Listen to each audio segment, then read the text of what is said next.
everybody, and welcome to another exciting episode of the Ungrownups video transmission. I'm your host, Mark, and today we're taking a look at our very first Hot Toys 1/6 scale collectible action figure. We're going to be looking today at the Hot Toys MMS 79 Bank Robber Joker.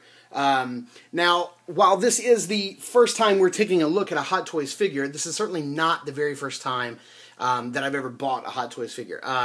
I've actually been collecting Hot Toys for about 4 years now, and I gotta tell you, I've just never been interested in reviewing the figures.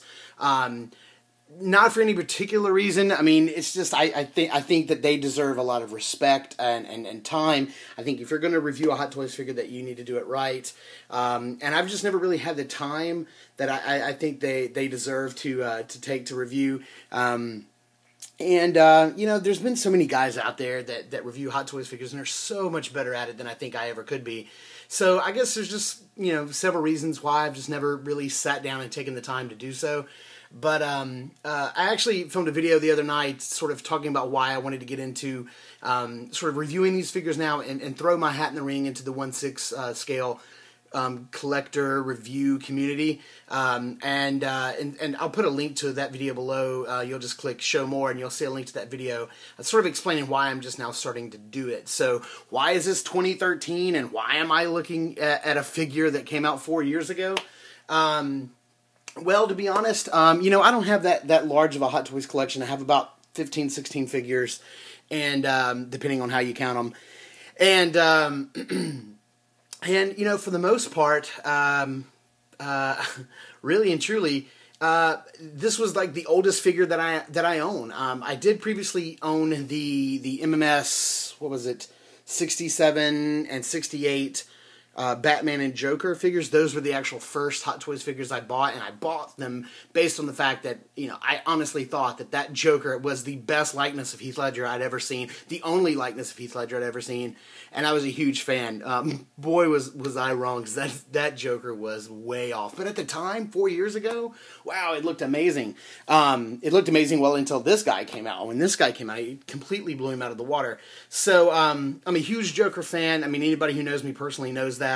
I mean, you don't have to look really any further than my family. My 2-year-old son, his middle name is Ledger, and I have an English bulldog, and his name is Joker. So, you know, my love for this character really runs deep. And in particular, this version of the Joker is by far, hands down, my favorite version of the Joker. So, you know, I just decided if I'm going to review these figures, instead of reviewing, you know, the DX07 Luke or the DX12 Batman, both of which just came out, both of which I just got, I figured I would just start with the very first and oldest figure in my collection and start there and work my way forward. So if you guys will just bear with me over the coming weeks and months, I'll sort of work through my collection and sort of get to these figures as I can, get to these reviews as I can. So we're going to first take a look at this box. I absolutely love this box of you know, this side of being a DX box.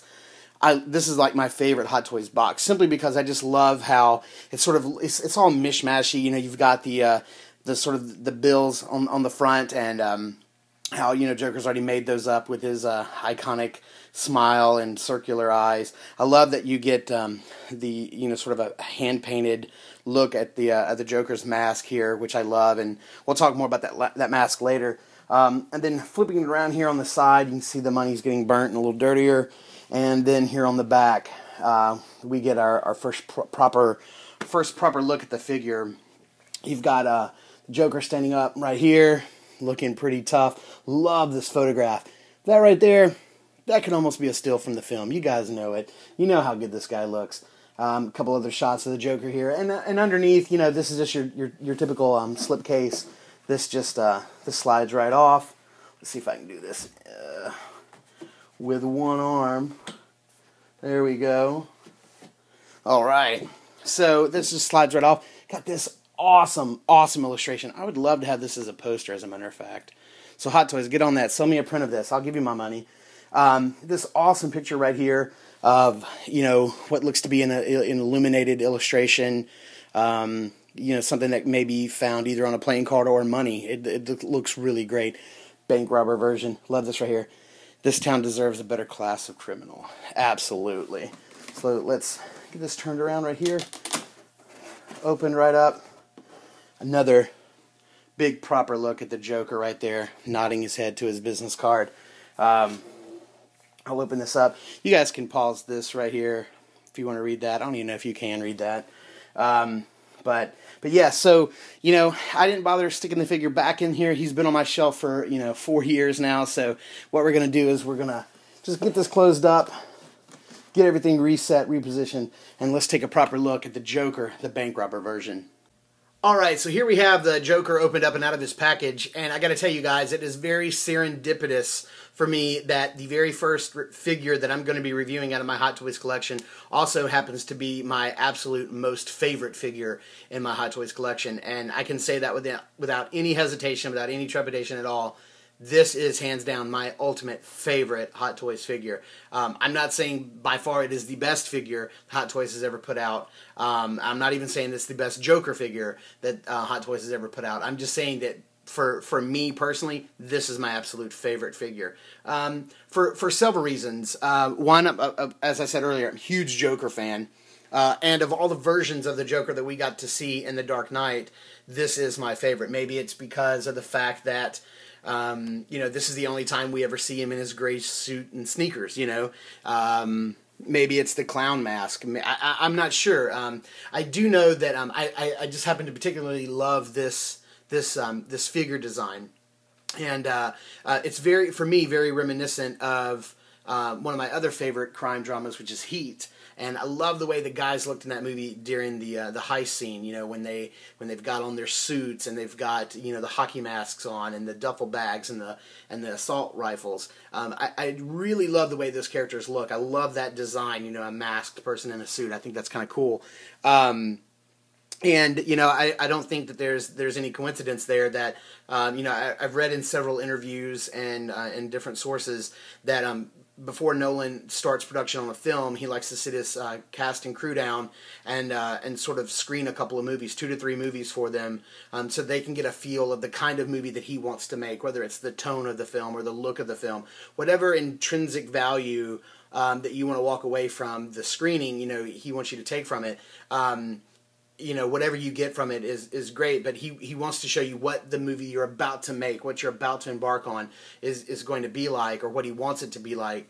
And I believe, if I'm not mistaken, Heat was indeed one of the 2 or 3 films that he showed the cast and crew before filming The Dark Knight. So a little bit of that design DNA, I'm pretty sure, worked its way down from Heat to the Dark Knight, and I just think that that's absolutely wonderful. So, I always have to ask myself what I consider, what I air quotes called the burning question. And the burning question is, if my toy cabinet was on fire and I only had enough time to save one figure, what would it be? It would have to be this figure here. I just don't see myself, unless they remake it. For some reason, I don't see myself ever getting rid of this figure. And, here we are, it's January of 2013. You can still find this guy online, although, on eBay, I think he sells at a steady clip of, $200 to $300. So, I just absolutely love him. I think he's fantastic. So, as you can see here, here's a group of everything he comes with. He has a little pack of playing cards and money. He comes with his pistol, his duffel bag full of various grenades, an extra head, which is always good, and he also comes with his clown mask. You could tell this is an old Hot Toys figure. It only comes with 2 hands. I mean, nowadays they give you like 63 hands when you buy a new figure. He also comes with his assault rifle in the background, or his submachine gun. So yeah, this is the figure opened up and out of the package. So I think what we're going to do is we're going to take a much closer look and get into some of the details of the figure and do an up and down on this guy and check him out in closer detail. Okay, so before we take a look at the figure top to bottom, I really wanted to take some time to look at the accessories that he comes with. I've never really taken these out of the package, but as you can see right here, he does come with, several, not a full deck, but several playing cards. I'm assuming they're all Jokers. And some very nice money that you can see even has the little Joker eyes and mouth written on the bills. It's actually really cool that they took the time to do that, and they're in scale. It looks great. Like I said earlier, I mean, this figure only comes with 4 hands. This is well before new standards of the numerous hands that they give us. We have a hand here that looks like, it's like a gesturing hand, one that could, possibly hold a grenade, a hand grenade inside of it. I'm not sure. You could probably put a card in there, maybe, but this is more of a gesturing hand. Maybe one for pulling up his mask or tipping his mask. I think is really good. A good idea for that hand. We've got your right hand, sort of right hand holding a pistol trigger finger. Going here at left hand, I'm sorry. And, this is for that great scene when he, shoots the guy while walking away over his shoulder, which is kind of cool. This is a really interesting gun hand here. I think you could, use this hand, hold it up. You can slide some cards or some bills in there in between his index finger and middle finger. But what I really like about this hand is, and you can see it here, is that he's actually, when this is put on in a straight horizontal position, he's not actually pointing the gun. He's actually kind of pointing it down. So you do have to sort of raise the hand up a little bit to get this gun to sort of point forward, and that sort of really changes the dynamic and the way that his arm is positioned when holding the gun. And I love it because that's exactly how he held the gun in the movie. And so something as small and simple as a sculpted hand, pointing slightly down, changes the way that the figure stands and how he carries himself and how you have to have his arm lifted. We'll look at this later when we look at the figure in several different poses. And then here, another hand. This one you could easily slide a card in. This is really the hand for sort of handing down, handing a business card, so to speak. Really good. I mean, all of the hands have this really black driver's glove sort of thing. Really nice detail. You can see the stitching. I mean, even for honestly, I think this figure maybe even came out 5 years ago. It may have come out in 2008, and even back then, I just remember being blown away, and I still am. And this figure, the sculpting on here is really good. Also, you've got this duffel bag with crazy amounts of detail. Crazy amounts of detail. I mean, this thing has got Velcro. It's got grenades that fall out when you don't want them to. That's always a really nice feature. It's got these zippered pouches on the side. And sorry, that's really getting blown out. Let's see if I can fix that a little bit. Why is this thing blown out? Okay, so you can see down inside there, you actually are getting 3 smoke grenades, which, we didn't see him use those in the film, and then 4 hand grenades, and they all are removable. They actually come out and you have to put them down in this foam, which is really nice. And if you do unzip these sides, there you'll find that there's just styrofoam pieces put in there. But you can actually zip this all the way down and then Velcro it shut. And, also you can take out the styrofoam padding on the inside, and you could, just toss the grenades in there, throw the rest of his accessories, his mask, his gun in there if you want. Oh, excuse me, if you wanted to. This is a fantastic, fantastic accessory, and spot on to what, was used in the film. And I think that's not only, does Hot Toys create fantastic, I mean, like, almost lifelike miniature figures. Their craftsmanship on even, like, stuff like this it's spot on, and it's their attention to detail that really separates Hot Toys from a lot of other companies. Here we have the Joker's mask, which is really cool, and it's made of a very soft rubber. It's very pliable, and it does have an elastic band on the back for strapping it around the back of the left head sculpt over there. This mask is fantastic, and I'll tell you a little something about this mask that some of you know, some of you may know, some of you may not. But this is actually not the first time this mask has actually been seen in the Batman universe. If you go back, and you can find this on YouTube and watch it, if you go back and watch the old original Adam West Batman and Robin TV show that used to come on in the 60s, you will see that this mask is actually an ode to the very first time we ever see the Joker.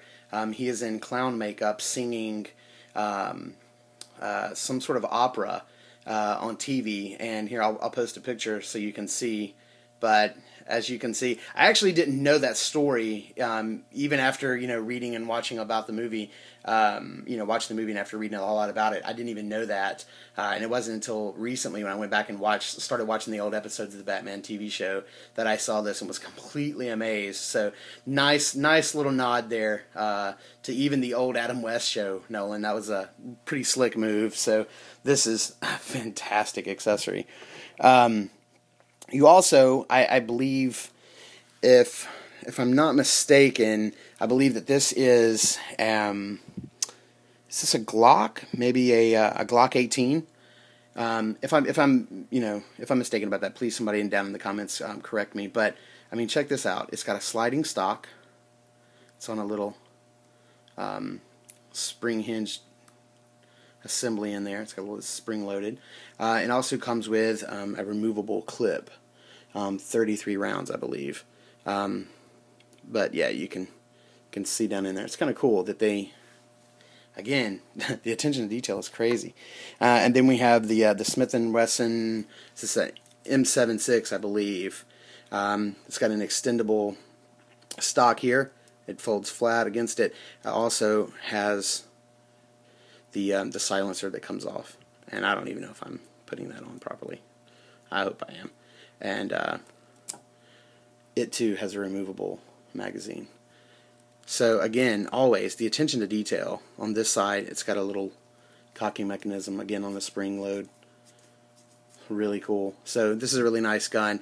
On my shelf in particular, I don't leave him standing with this gun. I've given this gun off to the DX02. Is that right? No, DX01 Joker actually has this gun on my shelf since he did sort of have that outfit on when he used this gun in the movie. So I keep this guy loaded with this at all times because you never know when you may have to ice another guy running up on you in the bank. So this is the first head sculpt. Amazing detail. I know that Hot Toys has perfected this head sculpt time and time again. But this one with the slick back hair, it even gives you the little recessed area for the mask. Just looks fantastic, and I'll definitely put the mask on when we get this guy into some poses later on. But it's got this little smirk. This was before the PERS system came about, so you can see even back then Hot Toys was still playing with the eyes and how the eyes, you have to tilt the head to get in certain positions. So this is definitely the eyes are looking up, pointed up, and it's sort of that devilish little looking up at you, head down kind of pose. So you definitely have to keep the head down for this guy. I just love this look, the slick back hair. He's just fantastic. Again, full neck, so there's no head motion. I will tell you that the one problem I did have with not really these, well, I guess with these heads, and not this one, but this one in particular, is the very first time I went to swap them out on the neck peg. This little inner ring right here actually came loose from inside the neck and remained on the neck peg, and boy, I tell you, that was a right bastard to get that thing off of that neck peg without breaking it, and then having to glue the inside of the neck, glue the ring back in, and then leave it clamped several days before it actually took hold. And even now, I don't put this head on the figure. He stays masked up. So I'm real leery about putting this head on and off. But as you can see, one of the reasons I love this head sculpt so very much is that you get that smudging of the makeup. That looks like it was. Of course, it's intentional on Hot Toys' part, but certainly unintentional with the makeup artist in the movie. Him smudging, or maybe it was intentional. Sort of the smudging of the eye makeup into the white and the smearing of the red down into the white. This is one of the touches on this figure that is fantastic. And, you do get a separation right here around this particular part of the head, of the hairline. That does look a little bad, but the rest of the hair looks phenomenal, and the way it hangs is just so. I mean, like I said, I know they've perfected this head sculpt time and time again, and I know that there are far better head sculpts of Heath Ledger's Joker out there, but again, this is just one that I just always come back to. The makeup is smoky and very natural, and even where it's rubbed off a little bit here, where maybe he's had the mask on and pulled it off, It's just the touches on this head sculpt, even though it is 4 or 5 years old, it's amazing what they accomplished even back then. So fantastic head sculpt. Almost a reason enough alone to have this figure. So so that's a look at all of his accessories. Let's get this guy kitted up, and we're going to go into we're going to take a closer look at the whole figure top to bottom. Okay, so we got the accessories out of the way, and we're just going to be taking a look at the figure from head to toe in much closer detail. I just want to get back up on this head sculpt again and just show you guys, oh man, just how stellar this head sculpt is. I mean, look at that makeup. That paint is awesome. Like right there, right in this area, you can see where it looks like the mask may have rubbed his makeup off. Oh, that's so perfect. I mean, it's permanent, but it looks so temporary. It looks like it was just brushed on. That's great. You are starting to see the fault in the hairline, like right there. That's never really realized how noticeable that really is. But yeah, that could be much better. And of course, this is a much older figure. So Hot Toys has been, getting their techniques down, so we don't see much more of that anymore. They're doing a really good job now of blending like where the hair stops and where the makeup begins, so it's really cool. Again, you can see it's a little sloppy around that top button, around the collar. That's really noticeable. That's just how mine shipped. I've never really fussed with that collar much. But what are you gonna do? It's a grandpa shirt anyway. It's a very odd choice. The tailoring of the jacket I think is really nice. I think it hugs him pretty well without being too, it doesn't look, I don't think it looks too bulky, too big. I think it's a pretty nice job on the tailoring. Here, if I get this stuff focus. He does have a bit of the grandpa pants going on too. They ride up a little bit. Indiana Jones has this problem too. Again, this was a much older figure, so they've done a much better job of, handling the detailing in these areas. It looks like his top button's unbuttoned, but it's not. It's as closed as I can get it. Again, you can see the detailing on the gloves. Really, really, really nice. I love this very dull gray color. I like how the fabric doesn't look like it's, too worked or anything. It's a very comfortable, very loose fabric. You can see on his pants. Nice pockets on the sides of the jacket there. Nice little faux buttons. Always like those. The pants are pretty trim. They hug him very nice. I love the way they sort of a bunch right there at the bottom. And very nice detailing in the shoes. We've seen them progress so far in the Indiana Jones figure as to actually putting, real laces in the shoes. But as you can see, if I set the camera down a little bit, really, really super nice detail in his sneakers. Yeah, that's really, really, really cool. So, all in all, the up and down on this guy is just, this is really, really good. The suit fits him very well. Love that head sculpt. I just can't say enough about it. Looks so good. So, why don't we take a moment to get this guy in a couple of poses where you guys can stop listening to me ramble and just focus on the cool poses this guy offers up. I'll meet you back here in a few minutes with some final thoughts on the Hot Toys Bank Robber Joker.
Okay, so here we have the figure back, and hope you guys enjoyed that little montage. I plan on doing one of those with every one of my figure reviews that I do. I kind of want to finish up with the pose that's going to go back on my shelf, and this is, for me, the most iconic pose for this particular figure. It's how he was on my shelf for the last few years. This guy is just something special. It holds a very special place in my heart, this figure does, and like I said, if the cabinet was on fire, this would be the one I'd grab. To me, this figure is just absolute perfection, head to toe, and I just, I can't fault it. I mean, it's got its little the hairline and some, shoddy stitching and stuff around the top collar. I mean, those are nitpicks. I'm not gonna sit here and begrudge this figure one bit because of those things. So, like I said, I just want to show you how it's gonna go back on the shelf, and I highly recommend this figure. And if you don't have him in your collection by now, I wish you the best in trying to get one at a decent price, and he probably wouldn't be too hard to sort of kit bash together. I'm sure you can find all the parts and pieces on eBay to make one. This guy is phenomenal, and he's tops in my collection, no doubt. So, man, I really hope you guys dug my very first Hot Toys 1/6 scale collectible review. If you do, if you don't, whatever, just please leave me some comments in the space below. And as always, we're going to ask if you dug the review. Please like, comment, or subscribe, and be sure to join the conversation over at facebook.com/Ungrownups. And be sure to check out our podcast, which is new every 2 weeks, and you can find that at ungrownups.com or at iTunes. Just search for Ungrownups. And I think that's going to about do it. So until next time.